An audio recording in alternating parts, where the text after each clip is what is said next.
एक गांव में एक बहुत बुद्धिमान व्यक्ति रहते थे। वो गांव के मुखिया थे। हर कोई उनका सम्मान करता था और पूरे गांव में उनकी सलाह मानी जाती थी। दूर दूर से सलाह मशवरा करने लोग उनके पास आते थे।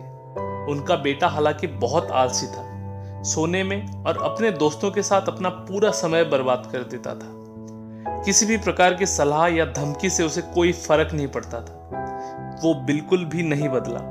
साल बीतते गए और समय के साथ बुद्धिमान व्यक्ति की ऊर्जा फीकी पड़ने लगी। जैसे जैसे बुढ़ापा आता गया, उन्हें अपने बेटे के भविष्य के बारे में चिंता सताने लगी। वो समझ गए थे कि जल्दी ही उन्हें अपने बेटे को कुछ ऐसा अनमोल चीज देना होगा कि भविष्य में वो अपना और अपने परिवार का ध्यान रख सके। इसलिए उन्होंने एक दिन अपने बेटे को अपने कमरे में बुलाया और कहा, बेटे, तुम अब बच्चे नहीं रहे।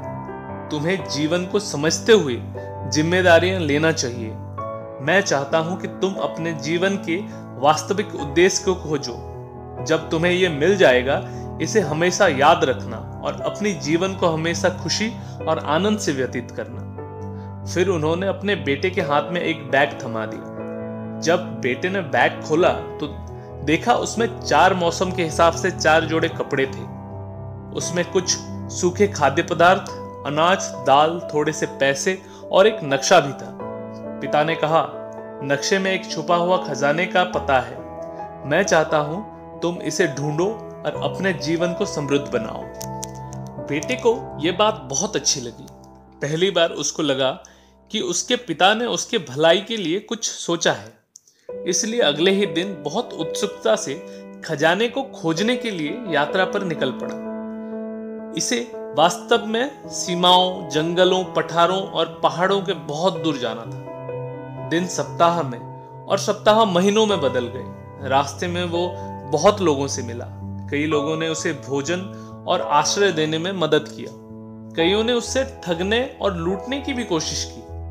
उसने अपने रास्ते पर मानवता का सबसे अच्छा और सबसे खराब अनुभव किया। धीरे धीरे मौसम बदल गया और उसके साथ ही आने वाला दृश्य भी बदल गए। जब मौसम खराब होता तो वो कुछ समय के लिए रुक जाता और मौसम साफ होने पर अपने आगे का यात्रा करता। अंत में एक लंबे साल के यात्रा के बाद वो अपने गंतव्य स्थल पर पहुंच गया, जो कि एक चट्टान था।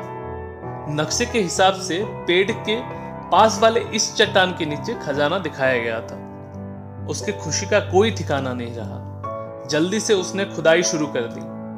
ऊपर नीचे आसपास उसने बहुत ढूंढा।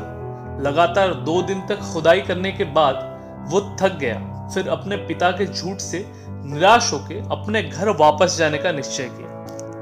वापस आते समय उसने वही बदलते दृश्य और मौसम का अनुभव किया। हालांकि इस बार वो वसंत में खिलने वाले फूलों का आनंद लेने के लिए और नाचते पक्षियों को देखने के लिए रुक गया। कहीं कहीं पे रुक के वो सूर्योदय और सूर्यास्त का भी आनंद लिया।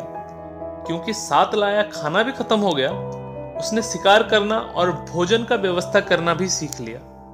उसने अपने कपड़े को सीना और अपने लिए आश्रय बनाना भी सीख लिया। अब वो सूरज की स्थिति देखकर समय बता सकता था और जंगली जानवरों का सामना भी आसानी से कर सकता था। उसकी मुलाकात उन लोगों से भी हुई जिन्होंने पहले उसकी मदद की थी। इस बार वो उनके साथ कुछ दिन रहा और आभार के तौर पे किसी न किसी तरह से उनकी मदद भी की। उसने महसूस किया कि कैसे इन्होंने एक साधारण राहगीर की मदद की जिसके पास वापस देने के लिए भी कुछ नहीं था। जब वो घर पहुंचा तब एहसास हुआ कि घर छोड़े उसे 2 साल हो चुके थे। वो सीधे अपने पिता के पास गया। पिता ने तुरंत बेटे को अपने गले से लगा लिया और पूछा, तुम्हारी यात्रा कैसे रही? क्या तुम्हें खजाना मिल गया? उसने जवाब दिया, यात्रा बहुत अच्छी थी पिताजी, किंतु माफ करें, मैं खजाने को ढूंढने में असफल रहा। शायद मुझसे पहले किसी और ने उसे हासिल कर लिया था। वो खुद अपने कही हुई बातों पे विश्वास नहीं कर पा रहा था। वो अपने पिता पे गुस्सा नहीं था, बल्कि अपने असफल होने के लिए माफी मांग रहा था। पिता ने मुस्कुराते हुए कहा, वहां पे कोई खजाना नहीं था। बेटे ने पूछा, फिर क्यों आपने मुझे वहां भेजा? पिता ने कहा, अवश्य बताऊंगा, पर पहले ये बताओ तुम्हारी यात्रा कैसी रही? क्या तुम्हें मजा आया? बेशक नहीं पिताजी, मेरे पास समय नहीं था।